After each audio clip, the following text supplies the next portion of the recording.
Welcome, everyone, to another episode of the Travel Royally podcast. Today we have Mr. Ian Coutts. Ian serves as the director at West Cornwall Golf Course in England. I hope you guys enjoy.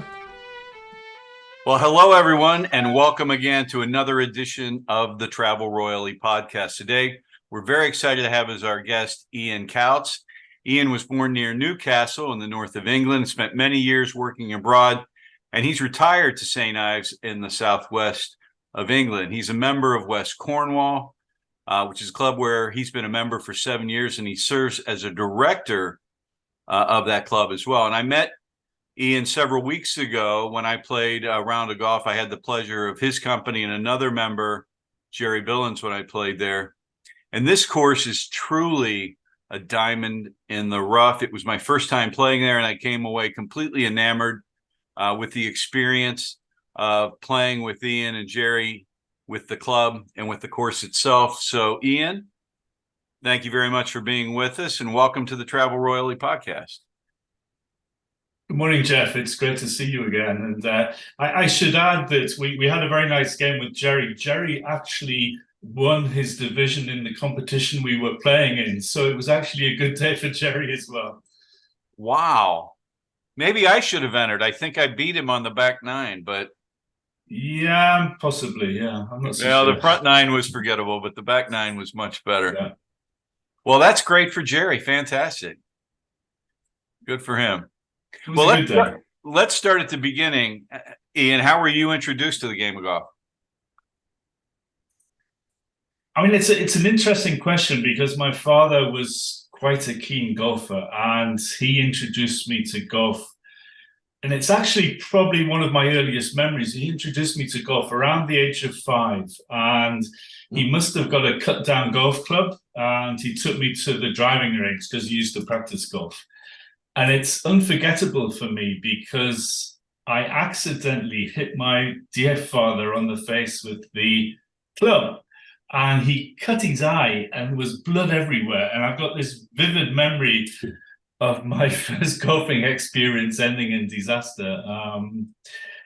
But it didn't spoil things, and he kept taking me to the driving range and then onto the golf course. And we actually played golf together his whole life. You know, I was playing golf with him till he couldn't play anymore in his 80s. And he used to encourage me to play golf, drive me around competitions, and whenever we had the opportunity, we would play golf together, and it was just a great pleasure.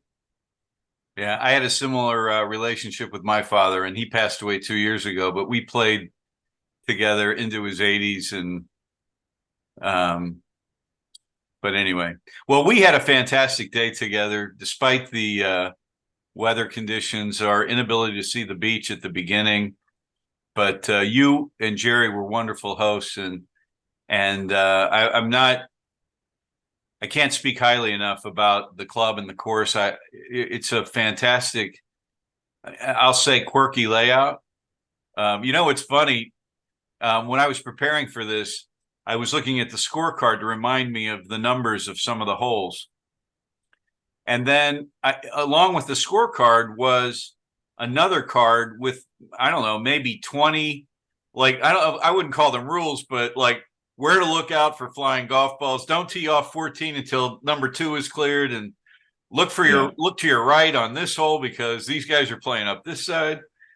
But it was just great fun. And, the pro there told me that the front is tight, but that the back opens up, and he was spot on. I enjoyed both nines, but the backside really does open up. So Ian, you obviously live in St. Ives now. What led you to Cornwall?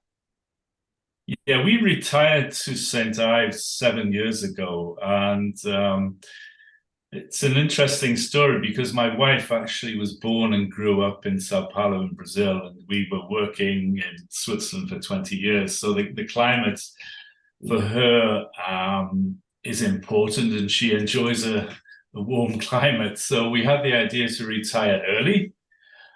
And we looked at coming back to the UK because I've got family here. And she said, well, I don't mind living in England, but I want to live in a warm part of England. So that made me think, okay, Cornwall, southwest England, it's a temperate climate. Let's have a look for property in southwest Cornwall. And I'd been here before on holiday with my parents. I'd actually played golf with my dad here before. But we actually selected it because of the moderate climate. We get very, very little snow here in the winter. And the summers aren't too hot. So it's very comfortable to live here. Excellent. Now, when you got down there, there are a handful of really nice golf clubs there. What led you to join West Cornwall versus some of the others that are there? I mean, I believe there are 33 golf clubs in Cornwall that are administered by the Cornish Golf Union. They're affiliated to the CGU.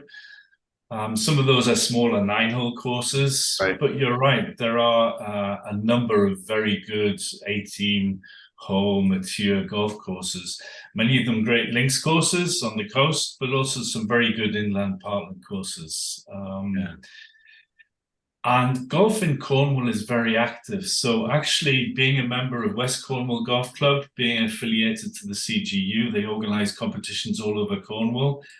There are other associations play courses through the winter all over Cornwall. So from a West Cornwall base, I can play basically all over the county. And we joined West Cornwall simply because it's 7 minutes from my front door, and it's incredibly convenient to be able to drive to West Cornwall. We've got an excellent practice ground, short game area. You can practice for an hour and you're home in 10 minutes. And everything is just on the doorstep, which is nice. Yeah, that's fantastic. Yeah, I don't blame you. I live probably 5 to 7 minutes from my club as well. It's nice for me to be able to go after work in the summer. It's 7 o'clock and just walk 9 holes, be out there by yourself when the weather allows, when it's not too hot. But yeah, I can certainly appreciate that. Now, over here, we don't have club directors. And you're a director of the club. What exactly is a club director? Well, directors at West Cornwall Golf Club is a relatively new phenomenon. We actually decided to reorganize our governance in 2017. Previously, we had committees who ran the club, and these were actually quite large committees at the time, probably more than a dozen people. And the committees established subcommittees, and the subcommittees would have their meetings and decide what they wanted to do with the catering or the course or the infrastructure. And that recommendation would go to the general committee, and the general committee would debate it. And the end result was quite a slow process of implementing any change within the club. And the committee at the time decided to introduce a much more streamlined structure. So we have a captain's committee of around 6 people who look after the social side of the club and the sporting side of the club. So they're organizing social events and golfing events. And that's their key focus. And we also have a board of directors. Because we're a limited liability club, we have directors who are covered by directors' indemnity, and we support the golf club manager more in terms of strategic direction, establishing the budget, monitoring the expenditure, looking at the capital expenditure requirements for the club in terms of maintenance and renewing our assets, in terms of investment in new machinery. And I was explaining to you, Jeff, that we recently just completed probably the biggest capital program in the club by implementing a new irrigation scheme. So that was more than £350,000. It required some loan financing. It required a vote of the members. So that was a major project in the longer term interest of the club. And the board was instrumental in designing that project and putting it to the members and implementing it successfully. But we're an old club. We've got old infrastructure. You saw the buildings. We do our best to maintain them, but we have to take a very strategic view, a 5-year, 10-year view of what we want to do with our buildings. And the board is also quite actively engaged with the neighbours around the course. We're very constrained in terms of the footprint of the club, and we're very conscious of what our neighbours are doing in terms of development around the course that could impact the members' enjoyment of golf. Yeah. And that's reflected in the change to the first hole, right? Wasn't the first hole short? The first hole is actually around 70 yards shorter than it was originally. The first tee, it used to be a reasonable drive on a windy day, but unfortunately there was some housing development adjacent to the course. Some trees were felled for the development, and ultimately the owners of the new property were upset by golf balls going into their property, landing in their gardens, damaging their property, and ultimately the solution became a move of the tee to shorten the hole, reduce the risk of a slice going into the gardens. In a way, it's devalued the hole. It's changed the hole. It means you have to hit a good, accurate iron shot now, to get it onto the green. And that hole's right behind me. And that's the hole, the iconic first hole going down to the church. That's right. Yeah. And you get a feel from that photograph of the links nature of the ground. It's built on sand, and depending on where the ball lands, it can go left or right, and that's the fun of the course. Yeah. Well, I think the property is beautiful. It's a wonderful setting, not just because of the rolling turf, but because of the views, the church. But what I was taken with was, playing with you, I learned a lot about the course. You had a lot of the history, and I know that the club was founded in 1889, which makes it the oldest club in Cornwall. If you would, tell us a little bit about the history of the golf club. It certainly is the oldest golf club in Cornwall, and I believe it's the second oldest golf club in southwest England. After Royal North Devon, right? Royal North Devon at Westwood Ho. I learned the history of the club from a book. Somebody actually wrote a book about a century on the Towens. The Towens is sort of sand dunes. And this commemorated the first 100 years of the club. So I learned about the history from this book. And we're very fortunate in the club. We retain the original club records from the inception of the club. So all the old handwritten minute books are on a shelf in the club. Wow. So researchers can go back into those books. And I actually, before this call, I sent you some extracts, which are quite interesting. Yeah.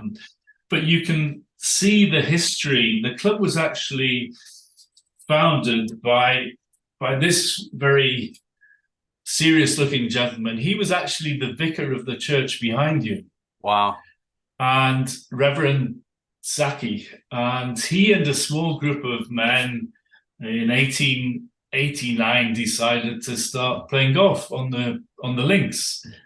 And quite quickly, the club grew to 50, 60 members, and the course became more established. And then they built a small clubhouse. And then they were able to buy the land, and the course developed further. And the club has grown in stature. And as a members club, we believe we're the largest members club in Cornwall in terms of member numbers. And obviously, over the history, the club has produced some very notable golfers. Yeah, absolutely. Absolutely. Jim Barnes is notable, Philip Rowe, Harry Hall, who's on the tour today. Those are three outstanding golfers. But the clubhouse that was built, is your current clubhouse on the site of the original location of the clubhouse? Essentially, yes. The core of our existing clubhouse is the core of the original clubhouse. But it's been extended horizontally many times to put changing rooms and restaurant extensions and you name it. And you would have noticed at the back of the clubhouse, there's what we call the ladies' pavilion, Right. which is a very traditional Victorian style, 1920s style pavilion where the ladies can relax and enjoy their environment as well. So we have a separate ladies' clubhouse to the main clubhouse. Yeah.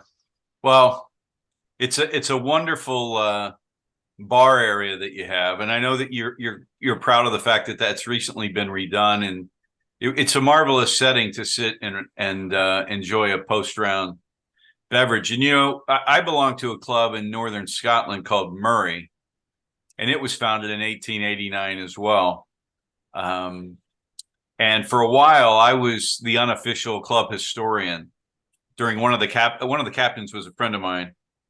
And another friend of mine, his father was the original historian and wrote a book, obviously the same year, commemorating the 100th year. So 1989, Right. he wrote this book, Dr. McConaughey, and it's it's fantastic. But a lot of tradition there. The clubhouse is on the same spot.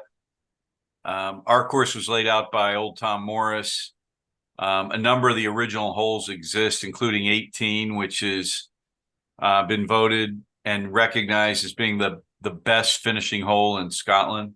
You would love it. I mean, it is a tough finishing hole, but anyway. I checked Murray Golf Club out and it looks superb. And I also realized they've got another course, a more modern 18 holes next to the original course. So it's a nice package.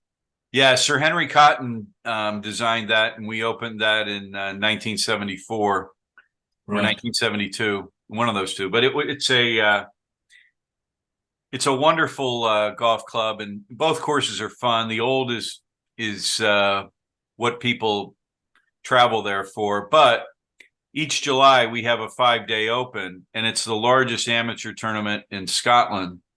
Wow. And they get, I forget the number, I think it's 320 or 360 people play in it. And half of the rounds are on the new, half are on the old, at the beginning anyway, where we play a stroke play. And then anyway, and I was there last year. It's an absolute blast. And I've actually played the new course more than the old, but it's a wonderful course as well. And the odd thing is, when I think about West Cornwall, we mentioned those names of those golfers that have come from there. For a course your size, you have an inordinate number of great golfers coming out of it. I mean, we've had some characters come out of Murray, but none that have made it as far as any of the players from West Cornwall, and the other courses in Cornwall haven't produced the number of great players that West Cornwall has. I find that interesting. It is, and it says a lot for the quality of the links and the skills you really need to not only navigate off the tee, but the real essence of the course is around the greens, and to learn to be able to run the ball into the right position, to play out the bunkers, to putt well, are really essential skills. And I think if you can master West Cornwall, it'll set anyone up to play good golf anywhere around the world, and we've proven that. And we got the highlights of Jern Barnes and Phil Rowe and Harry Hall, but we've got a raft of excellent junior golfers in West Cornwall who are representing Cornwall juniors at a county level and playing in national competitions. So we've got a conveyor belt of very good golfers following Harry Hall, who's obviously a great motivating factor for the junior section of the club.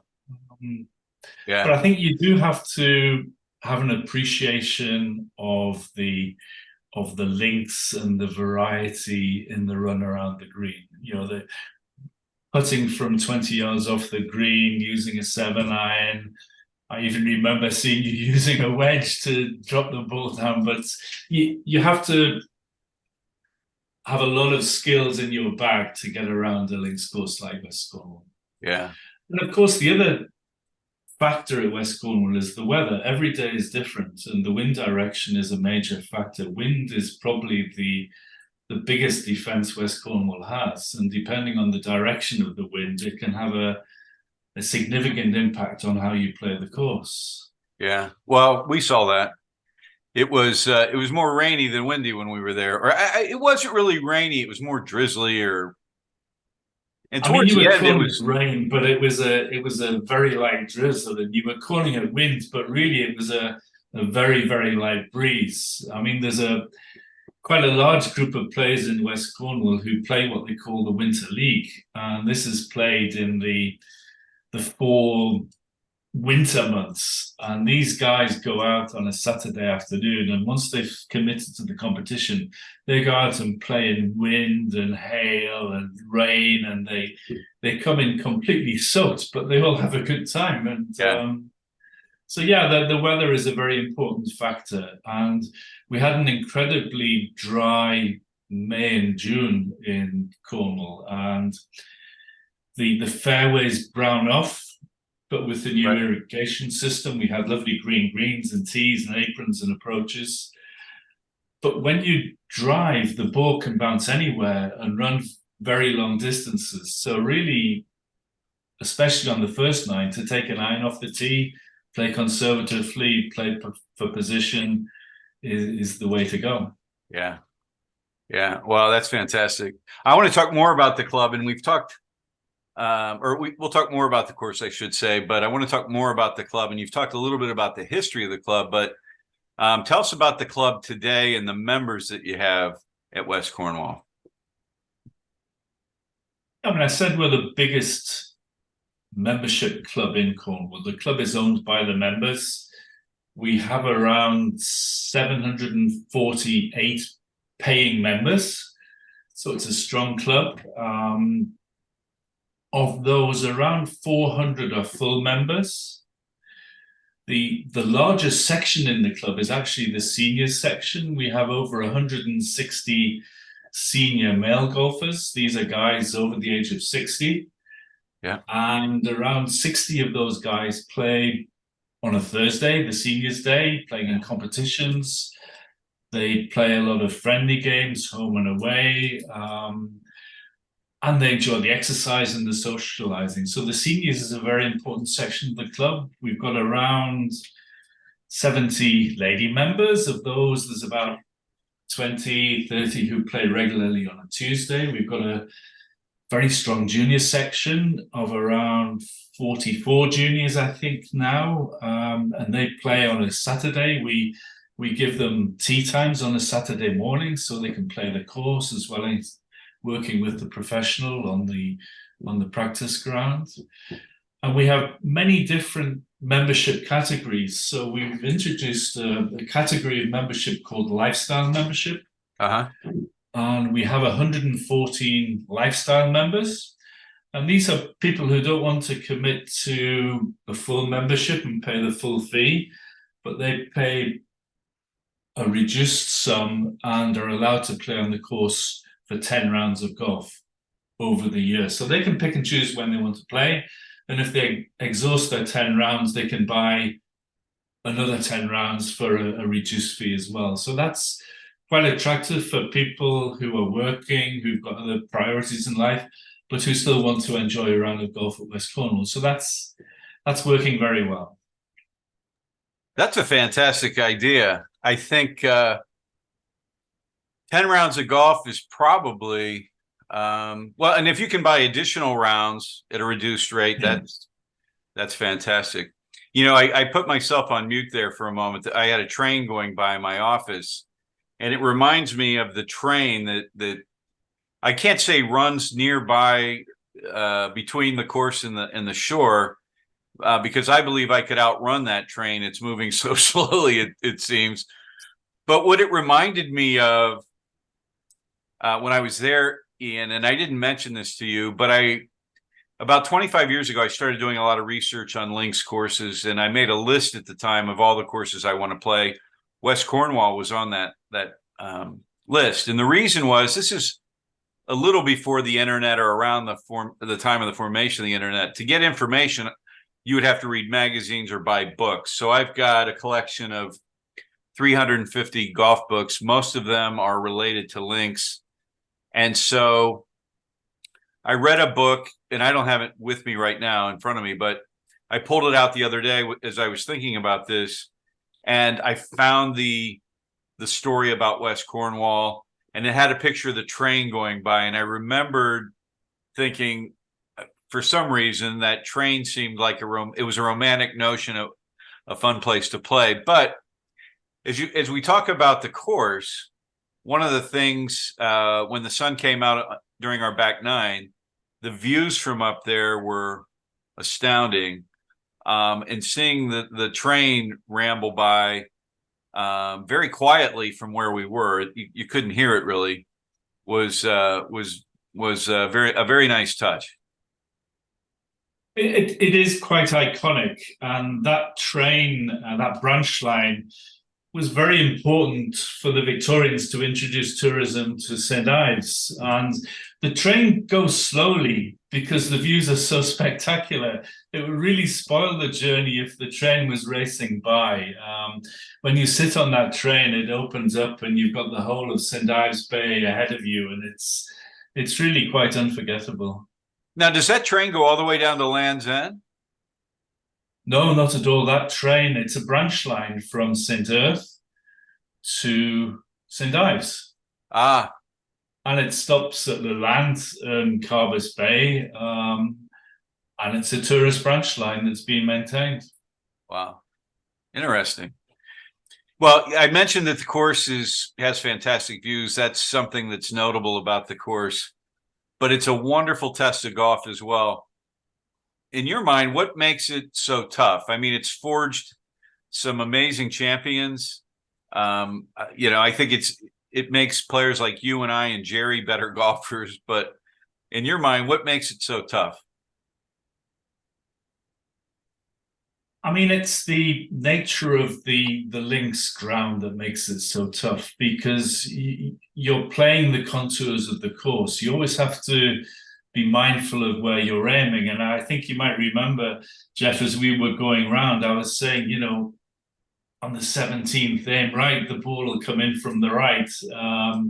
And once you learn these characteristics of the course, it's actually really fun to test yourself and try and get the ball closer to the hole every time. And you learn the line from the approaches and the lines off the tees. And you have to learn to be conservative and play within yourself, and also to play with the weather you have on the day. If it's wet, it's windy, you've just got to go out there and deal with it. So being prepared for all the weathers that come, it's an important part of getting around West Cornwall or any links course. Well, when I played there, I remember when I arrived and I saw the first hole, and I thought that I'm not a big fan of opening par threes, but okay, it's got an opening par three. Royal Lytham has an opening par three, right? And then I looked at 18. I thought that doesn't look particularly interesting. And then standing on the tee box, it's a whole different. It's a much different view and a much different. You have a much different perspective. But one of my favorite holes, Ian, was number 2. I think it's a gorgeous hole. And with those mounds up near the green, it frames the hole nicely. Once we got to 2, I thought this is going to be a fun day. And maybe it's because I hit such a poor approach on the first hole, but I mean, the second hole is a beautiful hole, and it's actually framed by sand dunes covered with marram grass. So for me, it's sort of a risk or reward hole. If you hit a good drive, you've got a relatively short iron into the green, but if you pull it or push it left or right, you can end up in the sand dunes quite easily. And if you hit a poor tee shot and you've got a medium iron to the green, you're thinking, do I lay up or do I take the risk of landing in a sand dune? And then you're struggling to find the ball, and then you've got a difficult stance to get shot onto the green. So yes, it's a good hole. And you can't afford to go long either. So yeah. Well, another area of the course that I found to be interesting. I found every hole to be interesting, but the area that you guys call the triangle.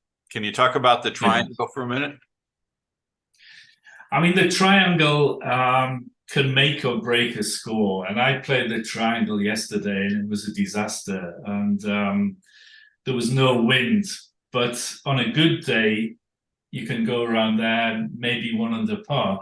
It really comprises two par threes and a relatively short par four. But all of the holes have an out of bounds down one side. The first par three, you can't see the bottom of the flag, and you need a bit of local knowledge to bring the ball in from the left side of the green. I think I told you, Jeff, that's my hole-in-one hole at West Cornwall. No, you didn't tell me that. You didn't tell me that. Four iron.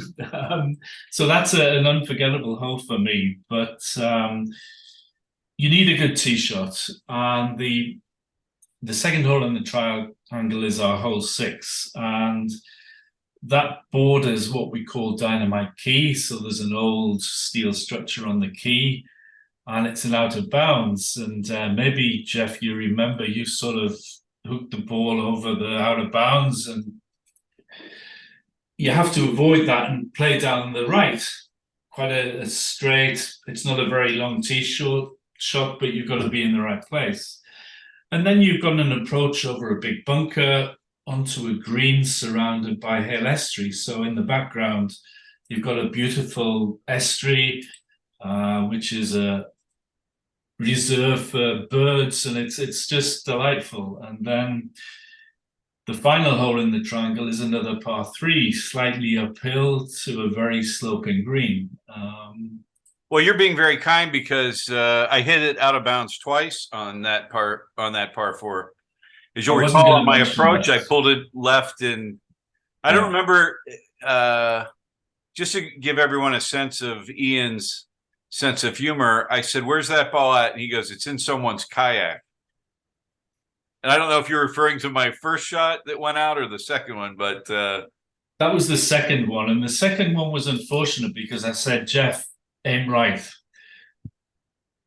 But it wasn't quite enough, and the wind caught it, and you're in trouble. So yeah, because when I hit it, Ian, to be honest, I thought I just hit a great golf shot, and I may have been drawing, and with the wind took it out of bounds. But I was shocked that I didn't. Well, you weren't shocked, but I was shocked because it's happened to me many times. But it's actually a fun shot when you've got that crosswind. If you master it and hit a shot low into the wind and you get it on the green, it's very satisfying. Yeah. Yeah. And so then the third part of that triangle, I remember the par 3 uphill. I remember hitting what I thought was a fantastic shot, and I couldn't find my ball. So I went over and helped you look for your ball. I came back and you said, "Well, it's right there. It's like just in the fringe, just off the green." Yes. Yeah. And of course, my putting was abysmal on the front, so I couldn't get up and down for a par. But it's a very memorable triangle. It is fun, and it's strategic, and your shot onto that green was exactly the right side of the hole. You have to be below the hole to have a putt up the hill to have a chance. If you're putting down the hole, it's a very difficult putt to control and get it near to the hole. So yeah. Well, I recall that being, I think I hit a hybrid, well, kind of a hybrid 2-iron I kind of knocked down a little bit. But it was uphill, rainy, into the wind. That's a tough hole in those conditions. Yeah. Now remember, you were wearing summer golf shoes, Jeff, as well, which probably didn't help the shot. Well, But I was praying. Yeah, I'll tell you something, Ian. One of the things we tell people is don't even take shoes like that, right? yeah, You have to take waterproof shoes. So I looked at the forecast before I left, and the weather looked great. So I'm like, I'm going to be playing in beautiful sunshine in Cornwall, and I got 3 days of rain when I played, and spent the following 2 days drying my shoes out. So, but Jeff, the triangle is a good example of what I was trying to explain about the board, the directors working with adjacent landowners. We don't own Dynamite Key; it's owned by a developer who has ambitions to build houses on Dynamite Key, which obviously potentially could have an impact on golf. So, these are issues that the board is focused on and dealing with as part of the new organization. yeah. Well, so that triangle kind of, well, I shouldn't say kind of, it's definitely on the front nine, but as I mentioned earlier, the pro says, hey, the back nine really opens up. Yeah. You can kind of open your shoulders up and let pull the driver out, so to speak. And, it's longer, it's more wide open.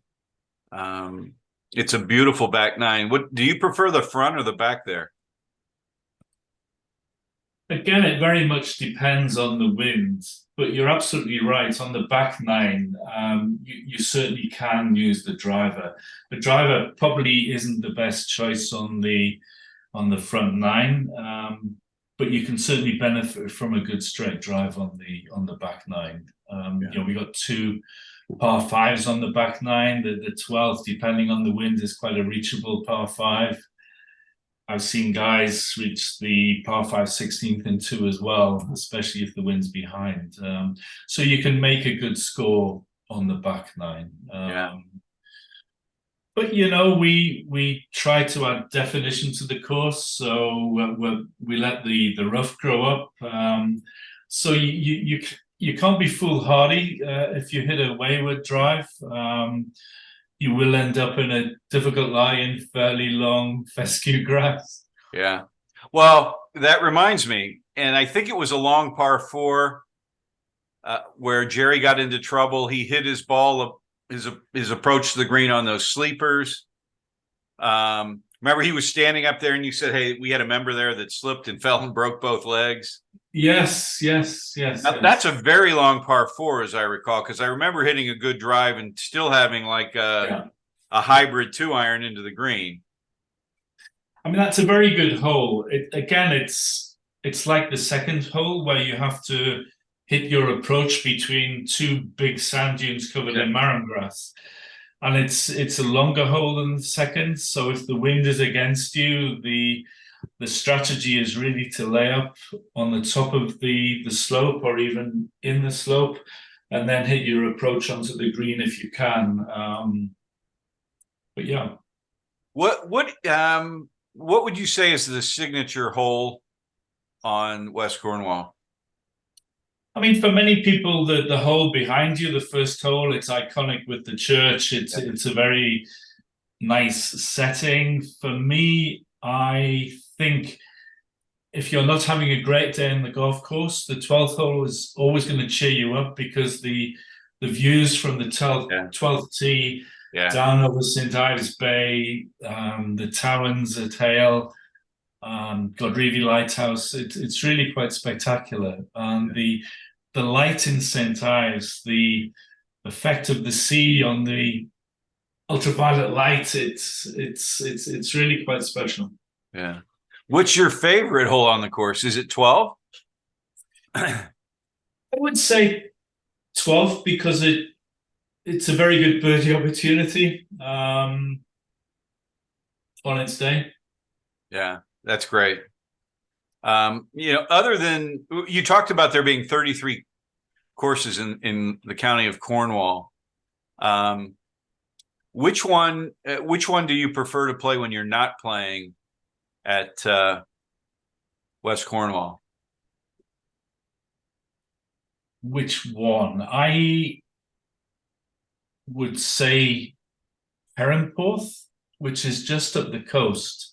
It's a James Braid course. A fantastic location like West Cornwall, overlooking Perranporth Beach. In nature, very similar to West Cornwall, some very good holes. If I don't want to play links golf, I would go to Tahiti, which is a parkland course between West Cornwall and Perranporth. Most people would probably say Trevose or St Enodoc as the leading courses, the leading places to go in West Cornwall. Yeah. Well, I want to go back to West Cornwall for a minute because something struck me, watching you play and watching Jerry play, and Jerry's only been a member for a short while, less than a year, as I recall. Right. He's learning quickly, though. Yes. Well, that's what I wanted to get at. The two of you know the course very well, and as you said, hey, you need to go around the course a couple of times. You need some local knowledge to help you, as you guys helped me, obviously. Yeah. But what's the secret in your mind to scoring well at West Cornwall? Well, you have to play within yourself. If you try to push things, you'll end up in big problems. If you try to push things off the tee, you'll end up in long rough, possibly bunkers. If you try to be too ambitious around the greens, you'll certainly end up in bunkers. And we have some really quite tight hot bunkers. I think I counted the bunkers with you when we were playing 15. I think there's 11 hot bunkers around the par 3 15, for example. So yeah, you have to play within yourself. You've got to have the full range of golfing shots. You've got to have a full range of short game capability, using a full range of irons around the green. I mean, you could be in situations where you're hitting a lob wedge to get it onto the green, or you could be chipping with a 7-iron. It's just the fun of links golf. Well, but I think at West Cornwall, you do need a lot of local knowledge. You've got to play the course a few times to appreciate its subtlety. Yeah. Well, one of the things that I liked about it is the fact that it is a true links, and the rolling turf, the unexpected bounces. I remember one of the holes, it was probably 9 or 10. It was an uphill par 4. I hit a wonderful drive, and I get up to my ball, and it's in the middle of the fairway on a knob, but the grass was that high, and it had kind of nestled down in the grass, and there was no way for me to get to the green from that spot. And I remember thinking, this is what I love about, there were a number of people be upset that, hey, I got bad luck. But when you're playing links golf, you take the good bounces with the bad ones. You certainly have to, but for sure, there's a group of members who probably not agree with us, who would like short grass everywhere. But no, I think we do have a true links course, and it was fun to recently watch the Scottish Open and the British Open. Right. And when I compare the look of those fantastic courses to West Cornwall, okay, the television cameras are foreshortening everything, but actually the look at West Cornwall in the summer with the longer grass and the definition of the fairways and the surrounds, I'm really very happy with it. Yeah. Well, I enjoyed it very much. Now, I asked you about your favorite course in West Cornwall. You mentioned Perranporth. Other than West Cornwall, what would be your favorite links course that you've ever played? I used to go on a golf tour every spring with a group of friends from Newcastle when I was first starting work, first married. And we used to go for a long weekend up to Carnoustie. And this is in the days when the big golf hotels weren't developed. And we used to stay in the Railway Hotel in Carnoustie, Uh-huh. and there would be a dozen of us, and we'd meet friends from Carnoustie Round Table, and we would eat very well, drink very well, and we'd play the three courses at Carnoustie. And Carnoustie has got some special memories for me. I've played Carnoustie a few times since, and it's just a fantastic package of three great courses. Yeah. Always enjoyed it. This year, I was fortunate enough to play the most expensive round of golf I've ever played in my life. We went up to Kings Barnes, near St Andrews, which was spectacular. Yeah. I love the links at Fancourt in South Africa. Yeah. Beautiful presentation, fantastic environment. So yeah. Yeah. Well, you've those are three wonderful courses. Carnoustie's a beast, particularly when the wind's blowing. Kingsbarn, it's hard to believe it's more than 25 years old now, but it looks like it's been there for 150 years, right? Yeah. I haven't played Fancourt, but I've read great things about it and seen photographs of it as well. You know, I talked earlier about wanting to bring some of our guests over. When they come to West Cornwall, what can they expect from a welcome standpoint, from the members and so forth? Well, I think at West Cornwall we have an excellent staff. We've got a great club manager who's been there for, I think it's more than 16 years. He provides a warm welcome to members and visitors. And their first port of call is normally the pro shop. And I think we've got the best pro shop in Cornwall. It's fully stocked. We've got a great head pro and two pros who work with him in the team. And they provide a great welcome.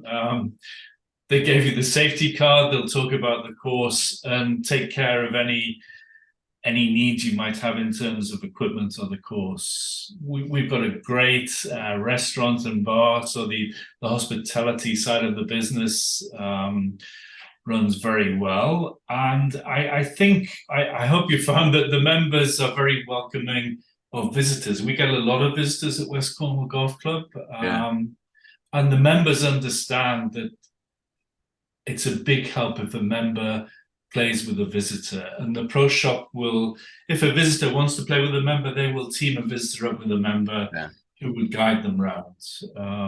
There's no way to play that course without a guide the first time, right? I mean, it's difficult. It's difficult. And we get people getting lost and going to the wrong tees. And yeah, you're right, Jeff. But well, not only that, but not knowing, there were multiple times where you said, well, we have to wait here for a minute. There's a group teeing off up there, and, you know, for your safety, wait here. And I thought that was wonderful. That's why we produced that card that you got in the pro shop, but it's so complicated nobody reads it. So, but we tried. Yeah. Now, do you have anything left on your golf bucket list? Sure. I mean, it's endless, isn't it? We're going on holiday in October down to New Zealand for quite a long holiday, and I'm really hoping to play Cape Kidnappers near Napier on the North Island, which is quite an iconic course. You see these photographs going out over the cliffs. So we'll see what New Zealand's got to offer in terms of golfing destinations. Yeah, we'll see. Yeah, that's fantastic. I've not played down there, but that's on my bucket list along with the Sandbelt in Australia. I want to get to those, and maybe I'll have to put Fancourt on there as well. I mean, South Africa is a good golfing destination. Yeah, sure. Yeah, and wine, great wines from South Africa. Great food. Yeah, it's the whole thing. Yeah, I should put a trip together there. We could do a safari, winery tours, and golf. That'd be a fantastic trip. But I've got one more question for you. You know, a lot of the guests that we have coming over, Ian, are first timers to playing links golf. What advice do you have for someone that's coming over to play links golf for the first time?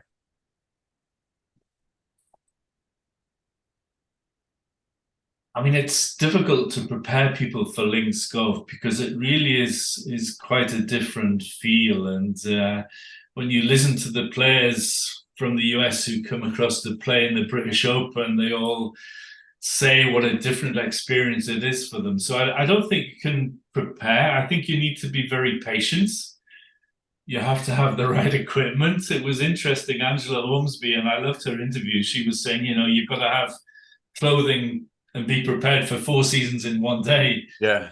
But just be patient, enjoy the scenery if you're not playing great golf. Yeah. Yeah. Well, I think the other thing, a piece of advice that I would have after my trip is to play with some members. It's the first time that I've given that piece of advice, other than when I've talked to people, one-on-one, but to this broader audience, it just it makes the play much more enjoyable. The history that we didn't talk about a mine being on the property and the development along the beach, and Yes. it's fascinating stuff. And I do recommend, if you can't play with members, play with a caddy. A caddy will have stories. A caddy will tell you where to have dinner that night. A caddy will tell you where to hit the ball. I mean, it's you're paying not just for the caddy, but for companionship for the 4 hours that you're out there as well. I'm available for a small fee, Jeff. Yeah, sure. I wouldn't hire you as a caddy. You couldn't keep me from hitting out of bounds twice on the same hole. What kind of caddy? No. Yeah. You were a wonderful. You and Jerry both were wonderful hosts. I had a outstanding day. So good. Glad to hear it. Ian, it's been wonderful having you. Thank you so much for investing your time with us. We can't wait to get this posted so everyone can hear the story of West Cornwall and why they must visit and play the beautiful links you have there. Thank you for joining us. Good to see you, Jeff. It's been a pleasure. Thank you. Thank you guys again for tuning in today. I hope you enjoyed hearing about West Cornwall, the diamond in the rough. Please share this video if you did enjoy it, and we will see you next week.